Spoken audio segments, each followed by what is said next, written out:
مولانا صاحب کو دعوت دیتا ہوں وہ آئیں اور اس کام کو انجام فرمائیں۔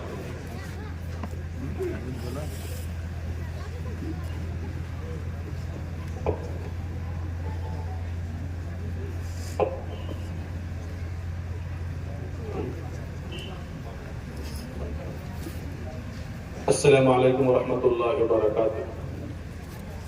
الحمد للہ وحدہ والصلاة والسلام علی من لا نبی بعدہ۔ اعوذ باللہ من الشیطان الرجیم، بسم اللہ الرحمن الرحیم۔ یا ایہا الذین آمنوا اتقوا اللہ وکونوا مع الصادقین۔ قال النبی صلی اللہ علیہ وسلم المرء مع من احب، او کما قال علیہ الصلاة والسلام۔ معزز قابل صدر احترام علماء کرام و مہمانان نظام و صدر محترم، خوش آمدید وہ آئے ہماری چوکھٹ پر، خوش آمدید وہ آئے ہماری چوکھٹ پر، بہار جس کے قدموں کا طواف کرتی ہے۔ وہ آئے مدرسے میں ہمارے خدا کی قدرت ہے، وہ آئے مدرسے میں ہمارے خدا کی قدرت ہے، کبھی ہم ان کو اور کبھی اپنے مدرسے کو دیکھتے ہیں۔ معزز سامعین، میں آپ کا تہہ دل سے شکر گزار ہوں کہ آپ نے اس مبارک تقریب کے موقع پر ہماری دعوت قبول کی اور اپنی تمام در مصروفیات کو پس پشت ڈال کر اپنے ہر دل عزیز ادارہ سراج العلوم کوچی کو رونق بخشی۔ اللہ تعالیٰ آپ کی مدرسے سے محبت کو بہت قبول فرمائے۔ قبل اس کے کہ میں حضرت کو دعوت سخن دوں، سامعین کو آپ کا تعارف کرانا اپنے لیے باعث فخر محسوس کرتا ہوں۔ جو مہمان خصوصی ہمارے سامنے صوبہ گجرات سے تشریف فرما ہے، ان کا تھوڑا سا تعارف مختصر پیش کر رہا ہوں تاکہ صاحب کلام کی عظمت سے کلام کی عظمت پیدا ہو جائے۔ آپ کا اسم گرامی قاری رشید احمد اجمیری مدد ذلہ العالی ہے۔ آپ صوبہ گجرات سے تعلق رکھتے ہیں۔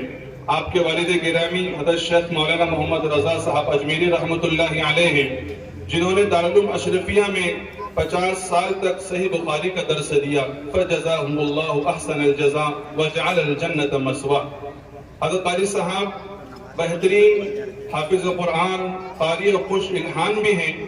عالم اسلام کا مشہور و معروف ادارہ جامعہ دارالعلوم اشرفیہ راندیر سورت گجرات سے سند فراغت حاصل کی اور اسی ادارے سے حدیث فضیلت بھی مکمل کی۔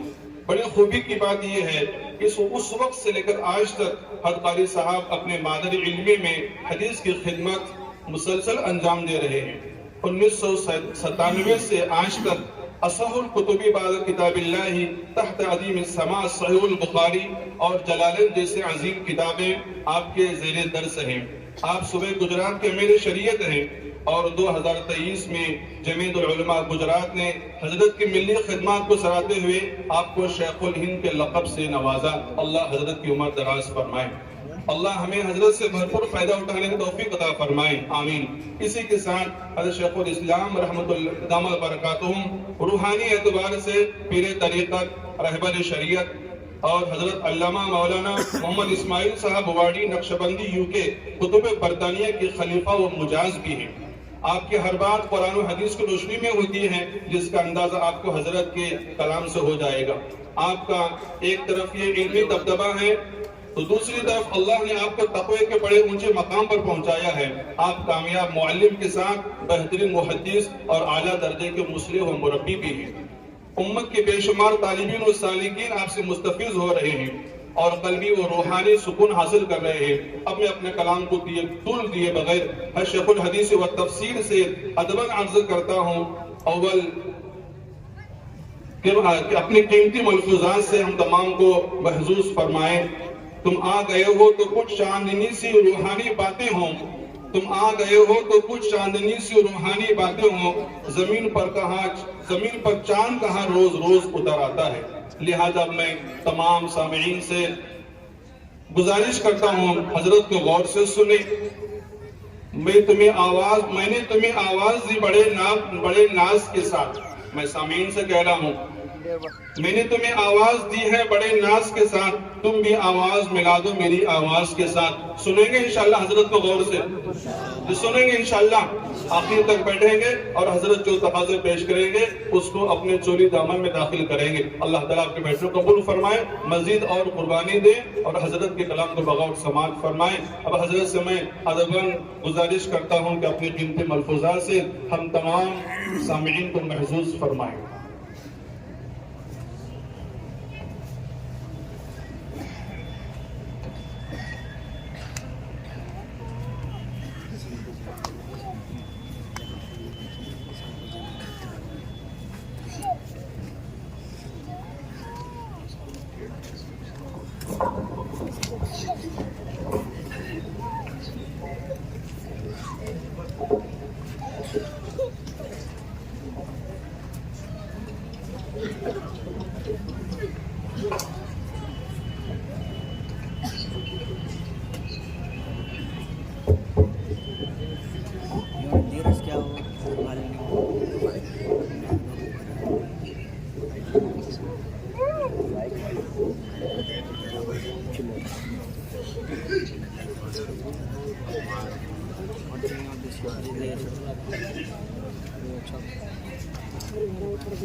الحمد لله وكفى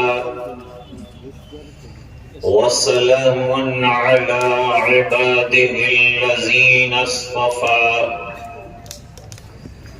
أما بعد أعوذ بالله من الشيطان الرجيم بسم الله الرحمن الرحيم وقل رب زدني علما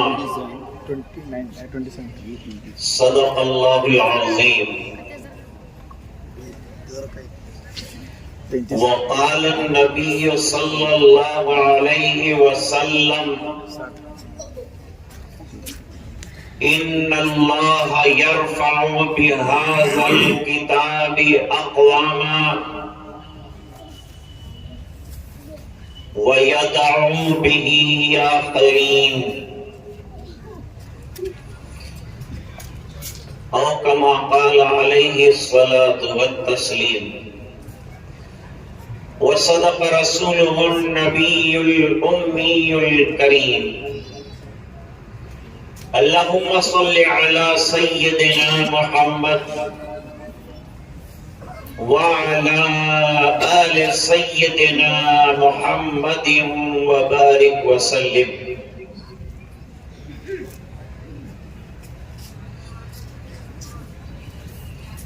آج کے اجلاس کے صدر باوقار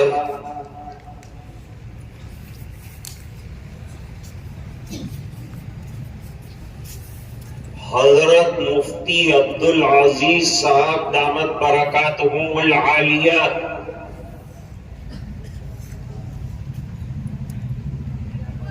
علماء، طلباء اور حاضرین مجلس،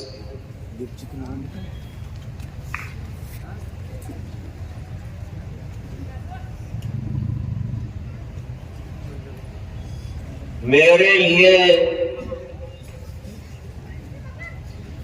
آج کا دن اور رات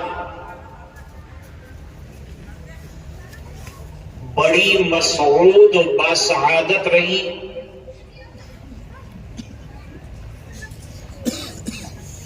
کہ علاقے کے اور صوبے کے جلیل القدر عالم دین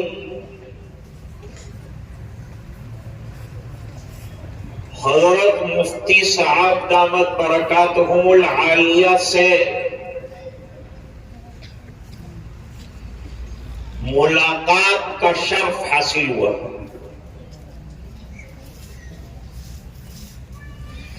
زندگی میں یہی گھڑیاں تو قیمتی ہوتی ہیں جب اللہ والوں سے ملاقات ہو جاتی، ان کا فیض مل جاتا ہے۔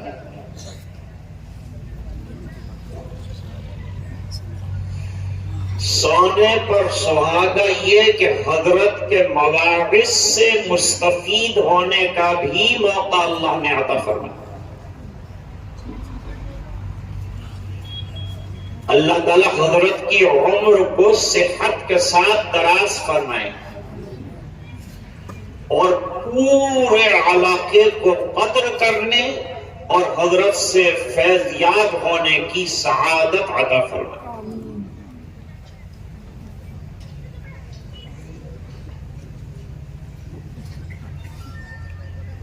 علم دو قسم کے،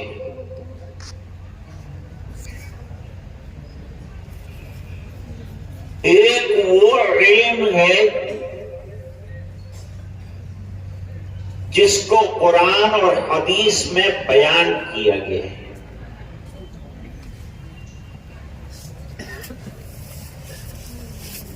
یہ علم کتاب اور علم سنت ہے۔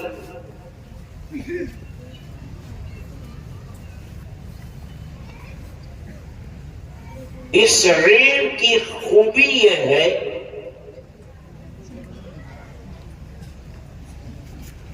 کہ اسے پوری زندگی اپنانا ہے، ساتھ رہنا ہے، رکھنا ہے۔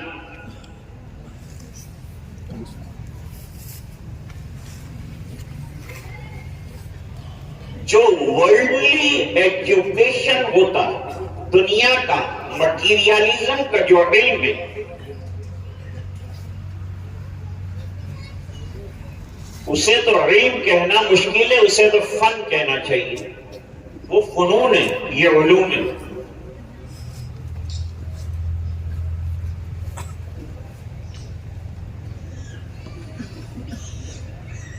یہ جو دنیاوی ایجوکیشن ہے، اس کا تعلق دنیا تک محدود ہے۔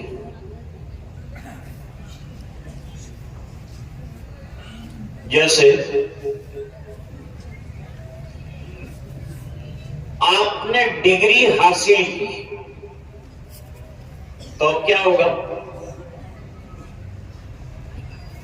اب آپ کو کرسی ملے گی، آپ کو نوکری ملے گی، آپ وہ کتابوں کے پلندے رکھ دیں گے کیونکہ ڈگری حاصل ہو گئی، اب وہ کتابیں نہیں پڑھنی۔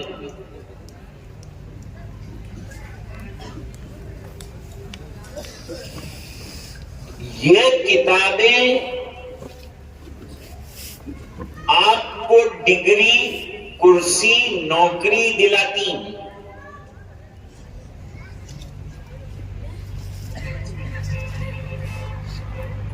میرے والد صاحب رحمت اللہ علیہ فرماتے تھے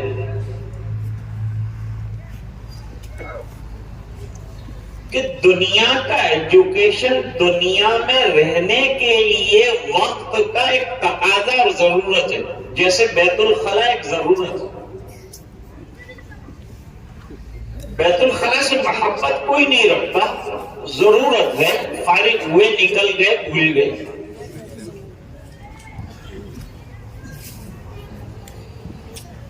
لیکن علم دین جو ہے اس کا ہمارا جو ساتھ ہے وہ مرتے دم تک اور قبر تک ہے۔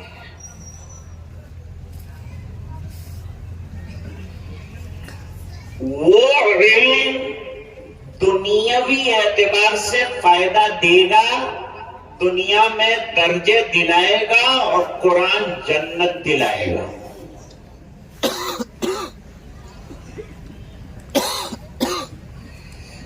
اس ایجوکیشن کے ذریعے سے آپ ہوا میں تو اڑ سکتے ہیں لیکن جنت میں نہیں پہنچ سکتے۔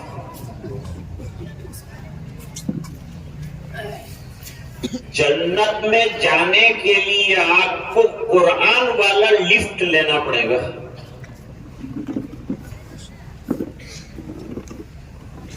قرآن کریم کیا ہے؟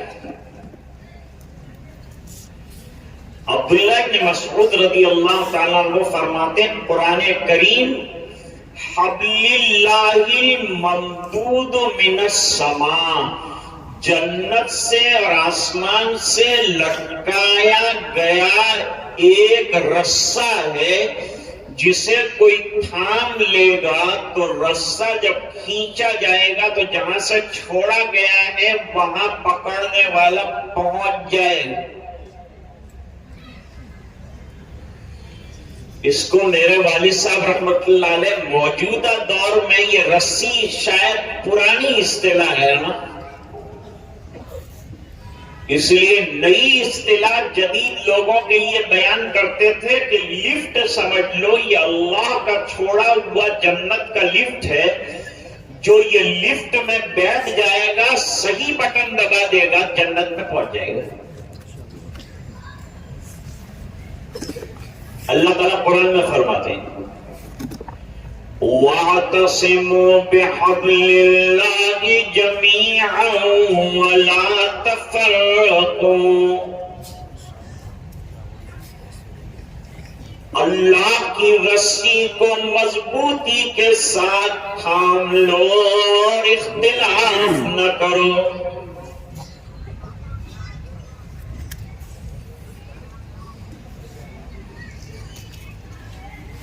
بکھرے تو پھر زمانے کی ٹھوکر میں آ گئے،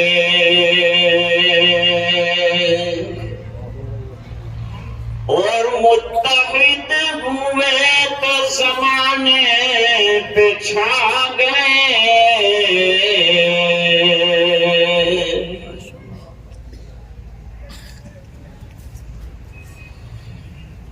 اب علم دین کی خوبی یہ ہے کہ قرآن پڑھ کر بالائے طاق نہیں رکھ سکتے،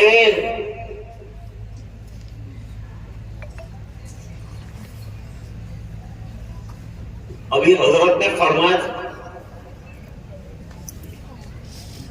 سب سے پہلے تو قرآن کریم پڑھنا سیکھو اور تجوید کے ساتھ پڑھنا۔ الذین آتیناہم الکتاب یتلونہ حق تلاوتہ اولئک یؤمنون بہ، حق تلاوت یہ ہے کہ تجوید کے ساتھ قرآن کریم پڑھا جائے، ترتیل کے ساتھ پڑھا جائے۔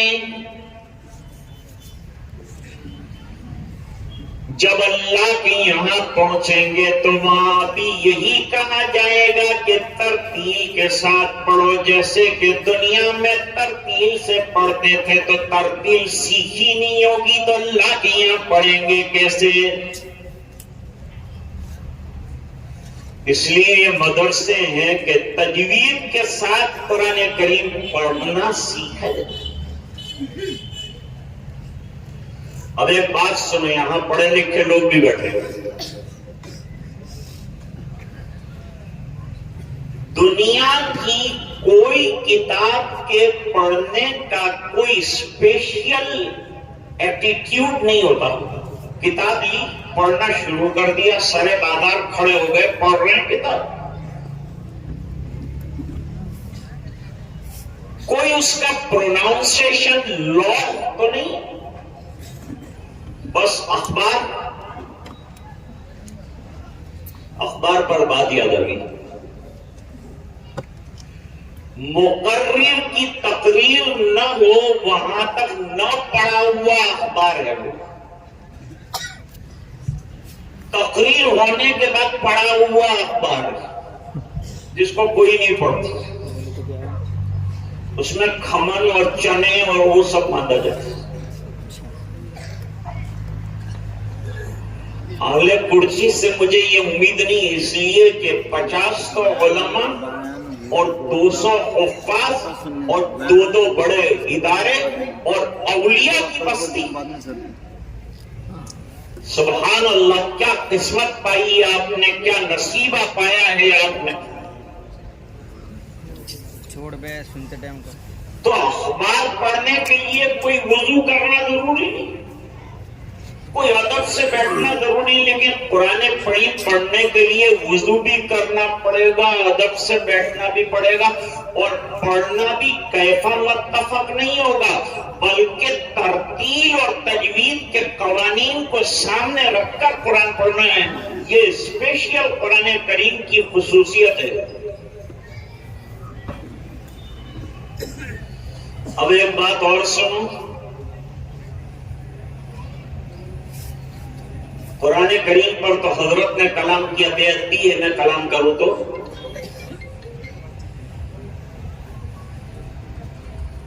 قرآن کریم بسم اللہ الرحمن الرحیم سے شروع ہوتا ہے۔ بسم اللہ میں با پہلا حرف، اور قرآن کریم ختم ہوتا ہے والناس پر، سین اخیری حرف، با اور سین دونوں کو جوڑیے تو بس۔ اس سے پتا چلا کہ قرآن کریم ہمارے ایمان والوں کے لیے بس۔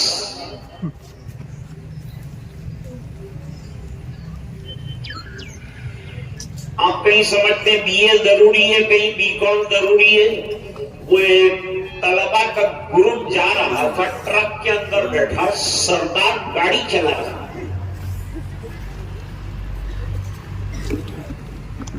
طلبہ تو شرارتی ہوتے ہیں نا، اگر ان کو کنٹرول میں نہ کریں، ان کو کنٹرول کرنا بہت بڑا مشکل ہے۔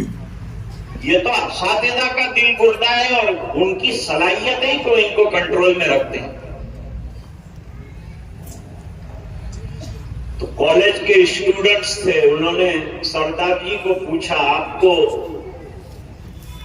کچھ ایجوکیشن حاصل کی ہے کیا آپ نے؟ کہا بھائی میں تو یہ سڑک کے کنارے پر گاڑیاں زندگی بھر چلاتا رہا، میں تو ڈرائیونگ جانتا ہوں، دوسرا تو کچھ جانتا نہیں۔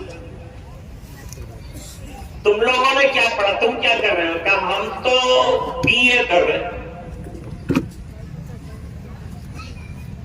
کہا تم سے تو میں ہی اچھا رہا۔ سردار نے کہا کہ تم سے میں اچھا رہا اس بنا پر کہ تم نے 2 لیٹر سیکھے، بی اور اے، وہ بھی الٹا۔ مجھے میرے باپ نے سکھایا اے اور بی بعد میں آتا ہے۔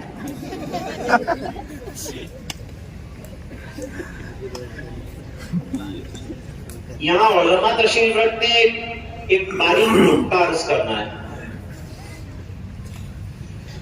کوئی کہے گا کہ قرآن بس، تو حدیث کہاں گئی؟ حدیث شریف کہاں گئے؟ حدیث کو بھول جائیں گے کیا؟ چھوڑ دیں گے حدیث شریف؟ نہیں، قرآن وہ بس جس کے ساتھ حدیث ملی ہوئی، حدیث کو قرآن کریم سے الگ نہیں کر سکتے۔ کیوں؟ حضرت عائشہ رضی اللہ تعالیٰ عنہا سے پوچھا گیا حضور پاک صلی اللہ علیہ وسلم کے اخلاق مبارکہ کیا ہے؟ جواب دیا کان خلقہ القرآن۔ آپ کے اخلاق کیا ہیں؟ بس قرآن کریم پڑھتے جاؤ، سرکار کے اخلاق بنتے جائیں گے تو قرآن پڑھتے جاؤ تو حدیث سمجھ میں آتی جائے گی، حدیث پڑھتے جاؤ تو قرآن سمجھ میں آ جائے گا۔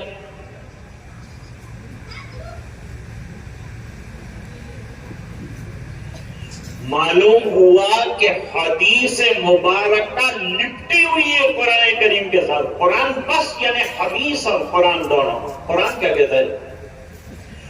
وَأَنزَلْنَا إِلَيْكَ الذِّكْرَ لِتُبَيِّنَ لِلنَّاسِ مَا نُزِّلَ إِلَيْهِمْ، اور ہم نے آپ پر ذکر اتارا، قرآن کریم اتارا تاکہ آپ لوگوں کے سامنے قولی طور پر بھی وضاحت فرمائیں، عملی طور پر بھی وضاحت فرمائیں۔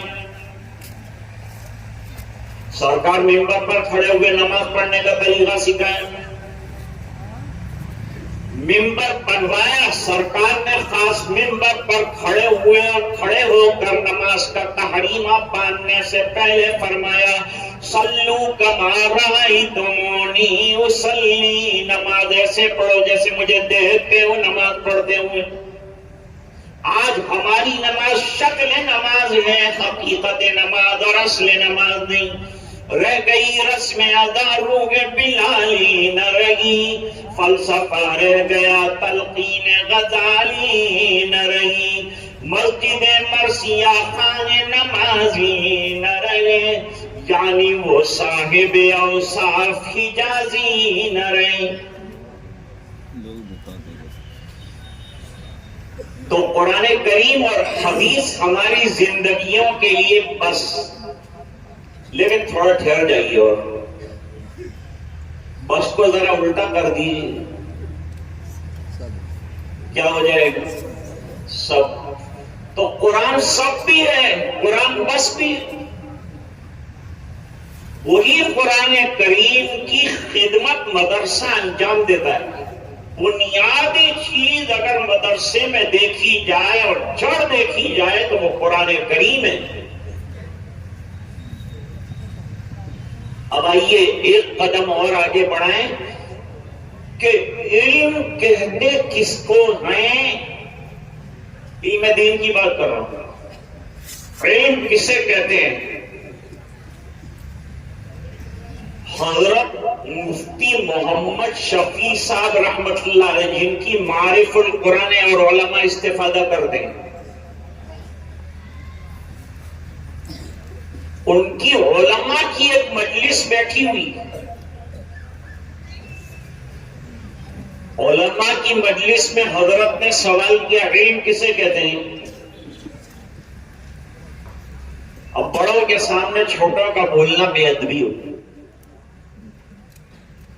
میں بول رہا ہوں لیکن مجھے اچھا نہیں لگ رہا، کیونکہ مجھ سے بڑے بڑے علم اور عمر میں یہاں بزرگ موجود ہیں، حضرت مفتی صاحب موجود ہیں، ان کے سامنے میں کیا بولوں گا؟ میں تو طالب علم۔ بڑوں کی 2 منٹ کی بات اور چھوٹے گھنٹوں کے گھنٹوں بولے برابر نہیں ہو سکتا۔ دوسری بات یہ سمجھو کہ بڑوں کے سامنے چھوٹوں کا چک چک کرنا جو ہے نا، یہ کوئی کمال نہیں، بلکہ بڑوں کا چھوٹوں کی بات سن لینا یہ ان کی بزرگی کی علامت ہے۔ یہ بولنے پہ کوئی ناز نہ کرے کہ مجھے یوں بولنا آتا ہے، بولنے سے کچھ نہیں ہوتا۔ حضرت نے فرمایا عمل پیدا کر، اپنی زندگی میں عمل چاہیے۔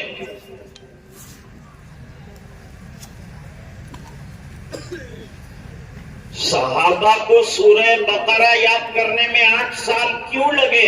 اس لیے کہ ادھر سورہ بقرہ کی آیت پڑھتے ہیں، پھر اس پر عمل کرتے ہیں، جب عمل ہو جاتا ہے تو آگے بڑھتے ہیں۔ اس طرح سے سورہ بقرہ ختم ہوئی۔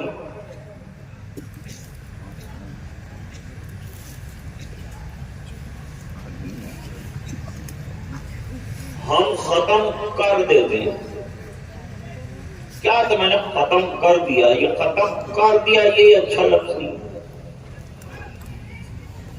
قرآن کریم ختم نہیں ہوتا دوستو، قرآن کریم کے لیے تو زندگیاں ختم کرنی ہیں۔ اس لیے ابھی بچوں نے قرآن کریم ختم کیا، والناس پر رک نہیں گئے، پھر الحمد سے شروع کیا، پھر اولئک هم المفلحون تک گئے، اور انہوں نے بتایا کہ ہر ختم کے بعد آغاز اور ہر انتہا کے بعد ابتدا رہے گی، اور مرد تبدیل یہی سلسلہ رہے گا قبر کے کنارے تک۔ تو امید ہے کہ قبر اجالے میں منور ہو جائے گی، اور ہو سکتا ہے کہ مٹی تیرے حافظ کی لاش نہ کھائے۔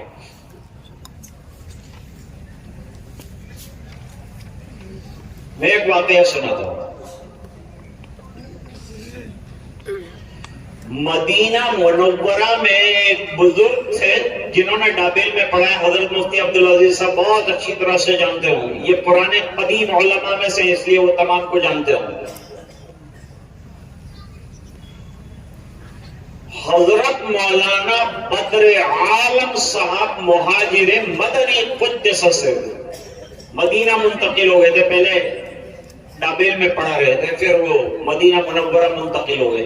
امید ان کی یہ تھی کہ میری موت مدینے میں آئے, مجھے دیار حبیب نصیب ہو جائے, اس لیے وہاں منتقل ہوئے. وہاں ان کو ہو گیا فالج, کئی سال فالج میں مبتلا رہے, لیکن کمال یہ تھا کہ زبان پر ذرا بھی اثر نہیں تھا. ہر آنے والے کو دین کی کوئی بات بتاتے تھے, اور ان کی تشریفات بھی ہیں, حدیث ازبر تھی, حدیثیں سناتے تھے. جیسے حضرت نے ابھی کئی حدیثیں ہمیں سنائی.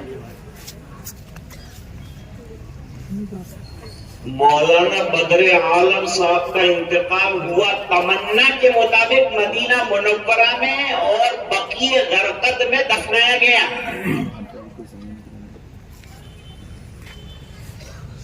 بقیع غرقد میں دفنانے کے 30-40 سال کے بعد یہ قبر کو دوبارہ کھودا گیا کہ اب اس کی جو مرنال ہے اس کی ہڈیاں بھی ختم ہو گئی ہوں گی, اور ہوگی تو اس کو دوسری جگہ کھڈے میں رکھ دیں گے, اور یہ قبر کو خالی کر کے کسی اور کو لٹائیں گے. یہ وہاں کا ٹرینڈ ہے, وہاں کا دستور. کھودتے کھودتے جب وہ پہنچے تو دیکھا کہ کفن کے اوپر مٹی کا اثر بھی نہیں ہے, اور پورا جسم سلامت ہے. قبر کھودنے والے حیران ہو گئے. یہ کوئی بزرگ شخصیت معلوم ہوتی ہے جن کے جسم مبارک کو اللہ نے محفوظ کر دیا.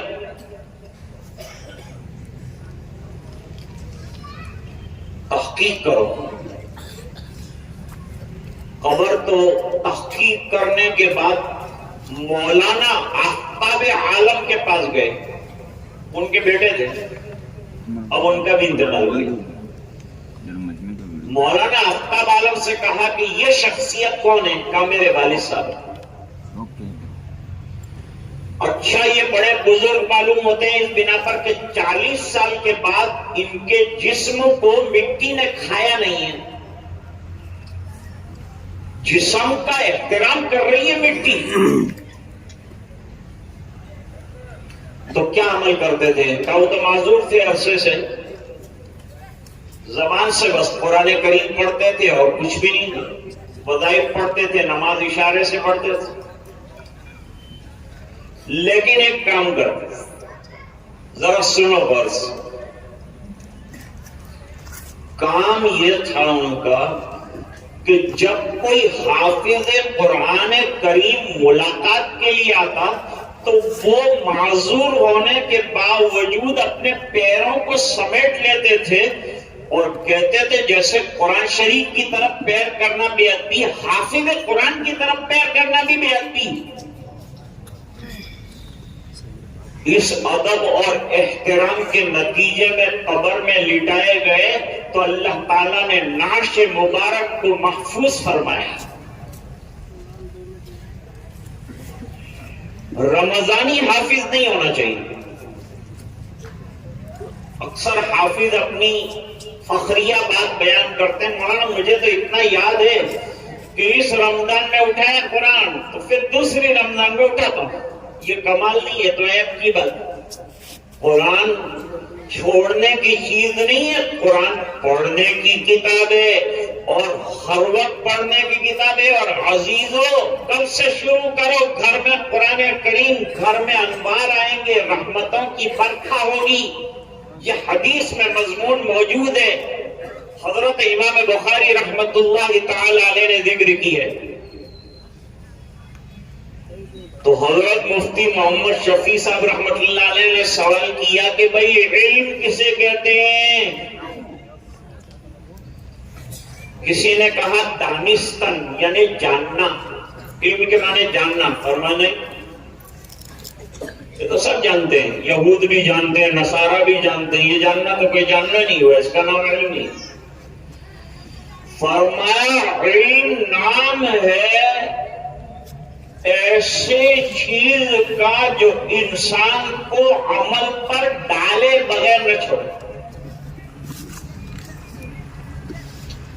علم وہ ہے جو انسان کو عمل پر ڈال دے، اور یہ کمال حضرات صحابہ کرام کو حضور پاک صلی اللہ علیہ وسلم نے سکھلایا کہ ادھر قرآن اترے، ادھر رسول کے کہنے پر اور ارشاد ربانی پر عمل ہو جائے صحابہ کرام کا۔ صحابہ کرام کے بارے میں لکھا کہ ان کا علم زیادہ کہ ان کا عمل زیادہ پہچاننا مشکل، یہ حضور کے پروردہ ہیں اور عشاق رسول ہیں۔ نبی کریم صلی اللہ علیہ وسلم سے محبت اشارے پر قربانیاں دینے کے لیے تیار رہتے تھے، نہ جان دیکھی نہ مال دیکھی۔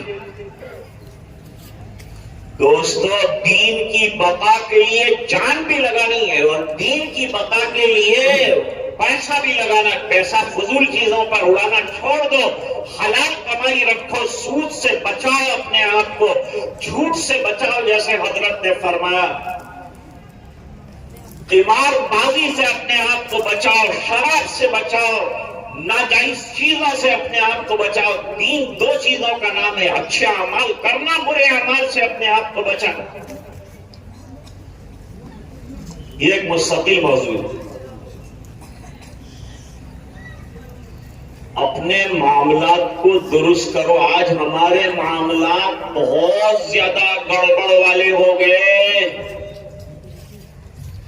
اس وجہ سے ہم لوگ پریشان ہیں۔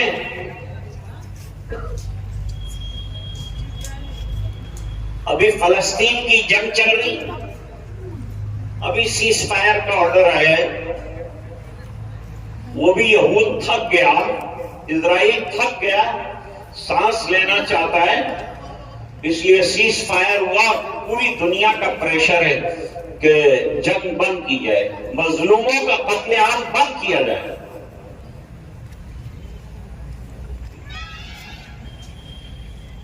20,000 بچے غزہ میں شہید ہوئے۔ وہاں کے وزیر تعلیم نے یہ اعلان کیا ہے کہ 2024 میں کوئی اسکول اوپن نہیں ہوگا، اس بنا پر کہ اسکول میں پڑھنے والے 20,000 بچے شہید ہو گئے۔ There is nobody to acquire the knowledge whom you are going to give the knowledge, because the children are not there. They martyred, they finished.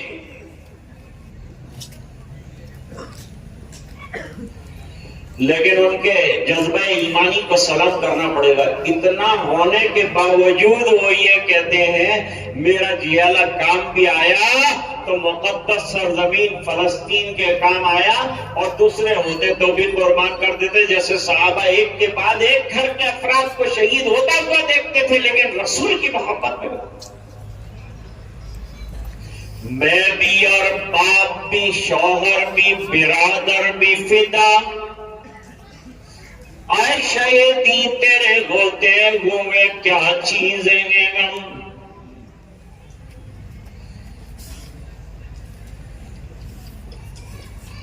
اسرائیل نے یوں کہا تھا کہ 3 دن کا کھیل ہے پیلسٹائن کو ختم کرنا، ہمارے جو ایڈوانس ٹیکنالوجی ہے اس کے ہوتے ہوئے 3 دن کا ٹائم چاہیے، 3 دن میں تو ہم جنگ فنش کریں۔ 3 مہینے ہو چکے ہیں اور الحمدللہ مجاہدین کھڑے لڑ رہے ہیں اور ابھی اور لڑیں گے، لیکن جانتے ہیں یہ لڑنے والے اور شہید ہونے والے کون ہیں؟ آج سے 25 سال پہلے شیخ یاسین رحمت اللہ علیہ نے علماء کو جمع کر کے یہود سے مقابلے کے لیے جو کھیپ تیار کی تھی، تو یوں کہا تھا کہ ہمارا مجاہد نوجوان مورچے پر لڑے گا لیکن اس کے سینے میں قرآن ہوگا، وہ حافظ قرآن ہوگا، اس کے ایک ہاتھ میں کمپیوٹر ہوگا اور دوسرے ہاتھ میں قرآن ہوگا۔ آج وہ لوگ لڑ رہے ہیں اور برکت کس چیز کی ہے؟ حفظ قرآن۔ لوگ قرآن کریم کے حفظ کو معمولی سمجھتے ہیں، حالانکہ یہ بہت بڑا معجزہ ہے اور بہت بڑی نعمت ہے کہ اللہ تعالیٰ 6 سال اور 7 سال اور 10 سال کا بچہ جس کو اپنی زبان نہیں آتی اس کو قرآن کریم یاد ہو جاتا ہے اور ایک ایک حرف یاد کرتا ہے, letter to letter, word to word memorise کرتا ہے. This is actually the miracle of Allah subhanahu wa ta'ala, what given in the form of Quran Kareem to the world. یاد رکھو قرآن کریم قیامت تک رہے گا اور یہ دین بھی قیامت تک رہے گا, گھبرانے مت. ملک میں ہر سال مچھروں کی دوا چھڑکی جاتی ہے جس پر کروڑوں روپے کا خرچ ہوتا ہے, پھر بھی ابھی تک مچھر ختم نہیں ہوئے تو ہم کو کیا ختم کرتے.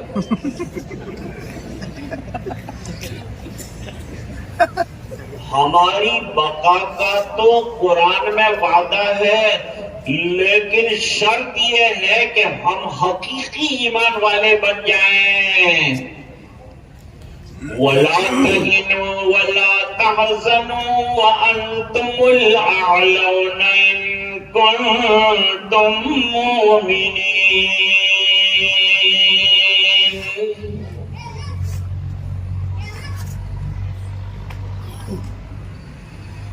یہ دین مصطفیٰ ہے,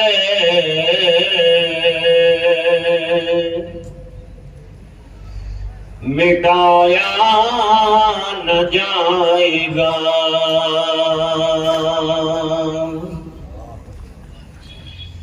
یہ دین مصطفیٰ ہے,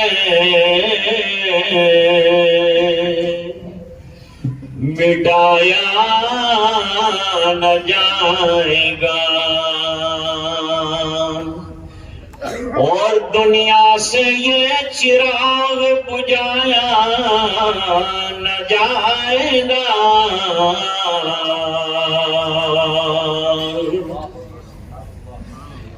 خود زیر ہوتی جائیں گی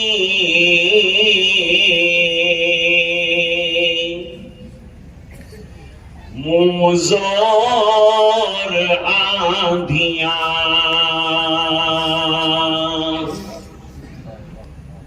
خود زیر ہوتی جائیں گی مزور آندھیاں. ایسا گنا درخت گرایا نہ جائے گا.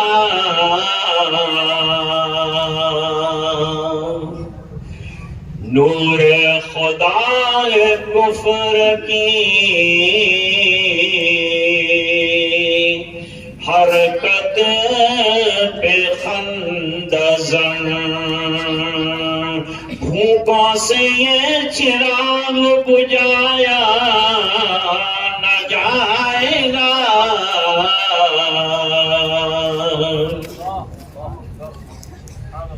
عزیز دوستو, یہ دین مٹنے کے لیے نہیں آیا.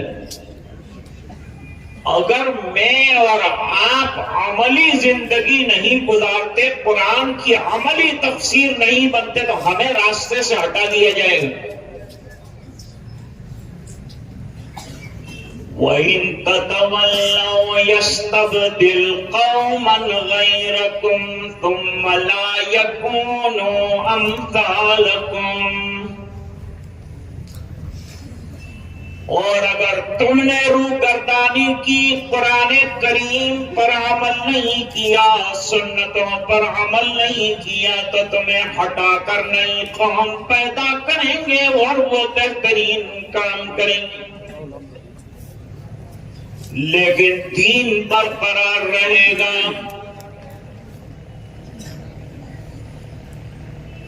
قرآن کریم کو مٹانے کے لیے کئی بار قرآن کریم کو جلانے کی سازش رچائی. سلمان رشدی پیدا ہوا, کتوں کی موت مر گیا.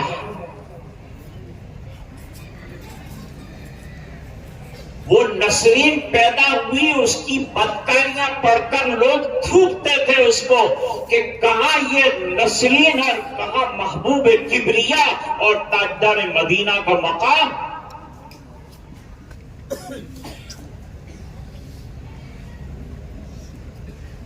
ایک بات سمجھو، اس دنیا کو چلنے کے لیے اور دنیا کو قائم رہنے کے لیے ایٹم بم کی ضرورت نہیں. اس دنیا کو قائم رکھنے کے لیے شانتی کی ضرورت ہے، اور شانتی کا سبق قرآن کریم کے علاوہ کوئی کتاب دے نہیں سکتی. تو یوں کہنے دیجئے مجھے کہ آج اگر 1400 سال پر قرآن کریم کی ضرورت تھی تو آج اس سے زیادہ قرآن کریم کی ضرورت ہے. دنیا میں بکس آتی رہتی ہے، رائٹرز لکھتے رہتے ہیں، لیکن کوئی بک چلتی ہے 30 سال، کوئی چلتی ہے 40 سال، پھر وہ آؤٹ آف ڈیٹ ہو جاتی ہے، لوگ اس کو دیکھتے بھی نہیں، پڑھتے بھی نہیں ہے.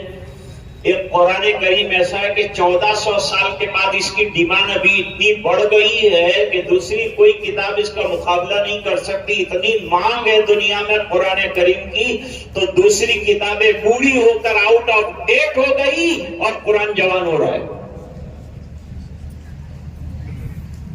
کتاب زندہ قرآن حکیم، حکمت اولا یزال سو قدیم، حرف اورا ریب نے تبدیل نے، آیا شرمندہ تعویل نے. ہمارے ایک بزرگ رویندر ناتھ ٹیگور، جن کا ہم جن گن من گاتے ہیں، راشٹر گیت ہے ہمارا، ان سے ملاقات ہوئی ہمارے ایک بزرگ کی. رویندر ناتھ ٹیگور نے چونچوں کے مربے کی طرح اپنا ایک مذہب بنایا. کچھ ادھر کی اینٹ کہیں کا روڑا اور دونوں کو ملا کے کنبا جوڑا. اس طرح سے انہوں نے بہت اپنی عقل کے حساب سے بیسٹ دین تیار کیا تھا، لیکن اس کا فالو کرنے والا کوئی نہیں، کوئی جانتا بھی نہیں ہے کہ وہ کیا دین تھا. تو وہ بزرگ نے پوچھا کہ آپ کے اعتبار سے آپ کا دین اتنا بہترین ہے تو چلتا کیوں نہیں؟ اس نے جواب دیا، کتاب تو اچھی لیکن عملی نمونے تیار نہیں کر سکا. حضرت سمجھ رہے ہو حضرت شیخ کہ نمونے عملی تیار نہیں کر سکا. تاجدار مدینہ جناب رسول اللہ صلی اللہ علیہ وسلم کے کتنے معجزے ہیں؟ 3000 سے زیادہ معجزے. لیکن مولانا مناظر احسن گیلانی رحمت اللہ علیہ نے تدوین حدیث میں لکھا کہ اگر بغور مطالعہ کیا جائے تو حضور پاک صلی اللہ علیہ وسلم کے 1,24,000 سے کم و بیش معجزات ہیں، کیونکہ ہر صحابی حضور کا معجزہ ہے. شجاعت میں دیکھو تو علی کو تیار کیا، سخاوت میں دیکھو تو عثمان کو تیار کیا، صداقت میں دیکھو تو صدیق کو تیار کیا، عدالت میں دیکھو تو عمر کو تیار کیا، قرآن میں دیکھو تو ابو موسیٰ اشعری کو تیار کیا، دنیا کے ترک میں دیکھو تو ابو ذر غفاری کو تیار کیا، امانت میں دیکھو تو ابو عبیدہ ابن جراح کو تیار کیا. نمونے ہیں دوستو. قرآن کریم کو عمل میں لانا پڑے گا، اور یہی ہماری بقا کا راز ہے. اس کے علاوہ اور کوئی طریقہ نہیں ہے. 1400 سال کے بعد کوئی نیا طریقہ نہیں، وہی طریقہ جو طریقے سے صحابہ نے کامیابیاں حاصل کی اور آدھی دنیا پر سلطنت کی، وہی طریقہ جو سرکار چھوڑ کر دنیا میں تشریف لے گئے ہیں، وہی طریقہ ہمیں اختیار کرنا پڑے گا. وہی اس دھرتی پر ہمیں جگہ دے گا اور یہی ہمیں دنیا میں قائم رکھے گا. آپ کا زیادہ وقت لے لیا، اللہ تعالیٰ آپ کے بیٹھنے کو قبول فرمائے. آج طلبہ عزیز نے بخاری شریف کی تکمیل فرمائی، استاد محترم نے پڑھایا، اب یہ کام کریں گے۔ اتنے حفاظ زمرہ حفاظ میں داخل ہوئے، امت کے سپرد کیے گئے، یہ علماء بھی سپرد کیے گئے، یہ حفاظ بھی سپرد کیے گئے۔ اب ان کو خدمت کرنا ہے۔ خیرکم من تعلم القرآن وعلمہ، تم میں بہترین وہ ہے جو قرآن کریم کو سیکھنے کے بعد اس کی خدمت کے اندر لگ جائے تو وہ بہترین ہے۔ میں سوچ رہا تھا کہ آپ تھک جائیں گے، لیکن میں تھکا ہوں۔ زمانہ بڑے شوق سے سن رہا تھا، تم ہی سو گئے داستان کہتے کہتے میں اپنی بات کو ختم کرتا ہوں اور دعا کرتا ہوں کہ اللہ تعالیٰ اہل کرچی کو شاداب رکھے، اور جو حضرات باہر سے تشریف لائے ہیں ان کو خوش رکھے۔ سراج العلوم کا چمکتا ہوا آفتاب چمکتا رہے اور لوگ اس سے فیضیاب ہوتے رہیں۔ حضرت جیسے سرپرست موجود ہیں، انشاءاللہ یہ ستارہ چمکتا رہے گا، اور یہ آپ کا ادارہ ہے اور آپ کی ذمہ داری ہے، آپ اس کو چلائیں گے۔ کوئی ادارہ بند نہیں ہوتا، سب ادارے اللہ چلاتے ہیں، اللہ کے فضل سے چلتا ہے۔ اللہ تعالیٰ عافیت کے ساتھ اسے بھی جاری رکھے۔ جہاں جہاں ادارے عقیدہ حق ہیں، اللہ تعالیٰ ان تمام کو دائم قائم رکھے۔ میں آپ سے بزرگوں کی موجودگی میں لب کشائی کرنے کی معذرت کے ساتھ اپنی بات کو ختم کرتا ہوں اور حضرت والا سے درخواست کروں گا کہ دعا فرمائیں۔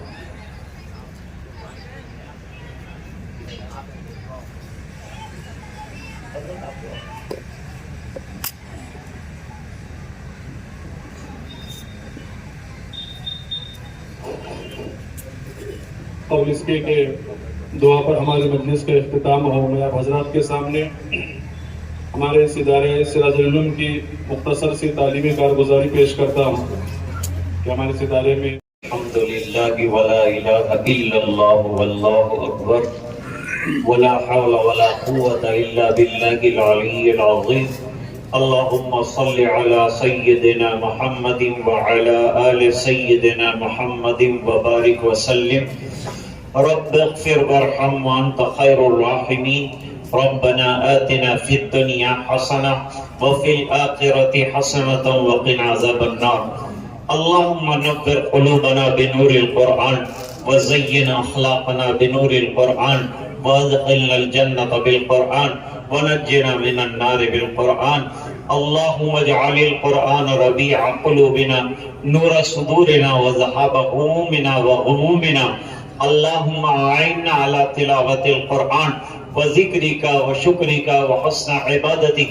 اللہم وفقنا لما تحب وترضى واجعل آخرتنا خیرا من الأولى۔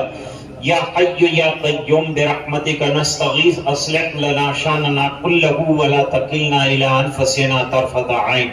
اے اللہ ہمارے گناہوں کو معاف فرما، کوتاہیوں سے درگزر فرما، اپنا فضل اور کرم شامل حال فرما۔ اے اللہ آج کے اس اجتماع کو قبول فرما، بیٹھنے کو قبول فرما، جو اچھی باتیں سنی اس پر عمل کرنے کی توفیق عطا فرما۔ بزرگوں کا تشریف لانا ہماری نجات کا ذریعہ بنا، ہدایت کا ذریعہ بنا۔ اے الہ العالمین، جو طلبہ فارغ ہو رہے ہیں ان کو کام میں اور علمی کاموں میں لگا دے اور ان کی فراغت کو اپنے فضل سے قبول فرما لے۔ اے اللہ جنہوں نے حفظ کیا تا دم حیات ان کو تلاوت اور دور قرآن کریم کی خدمت کی توفیق عطا فرما۔ جن حضرات نے آج ادارے کو دام درم سخن قدم نوازا ہے، اللہ ان کو دنیا آخرت میں بہترین بدلے عطا فرما۔ اے الہ العالمین، جو بیمار ہیں انہیں شفا عطا فرما، جو پریشان ہیں ان کی پریشانیاں دور فرما، جو الجھنوں میں گرفتار ہیں ان کی الجھنیں دور فرما۔ اے اللہ مدرسے کو ترقیات سے مالا مال فرما. اے اللہ جتنے ملک میں عقیدہ حقہ سے متعلقہ ادارے چل رہے ہیں اللہ ان تمام کی غیب سے نصرت و مدد فرما. اور اے اللہ حفاظت کے سامان فرما. اے اللہ مساجد کی، مدارس کی، مراکز دینیہ کی، خانقاہوں کی، مقابر کی حفاظت فرما. علماء ربانی حقانی کی حفاظت فرما. طلباء کی حفاظت فرما. جملہ مسلمانان عالم کی حفاظت فرما. اے الہ العالمین جو بیمار ہیں انہیں شفا عطا فرما. اور اے اللہ جو دنیا سے ایمان پر گئے اعلیٰ علیین میں بہترین مقام عطا فرما. اے الہ العالمین نبی کریم صلی اللہ علیہ وسلم کی اتباع زندگی کے ہر شعبے میں نصیب فرما. اے اللہ پورے مجمع کی مغفرت فرما. امت کے ایک ایک فرد کی مغفرت فرما. اے اللہ یہ دعائیں اپنے فضل و کرم سے قبول فرما. سبحان ربک رب العزت عما یصفون وسلام علی المرسلین والحمد للہ رب العالمین. السلام علیکم ورحمۃ اللہ وبرکاتہ. ملاقات کی زحمت فرمائیں. فوراً اذان ہوگی.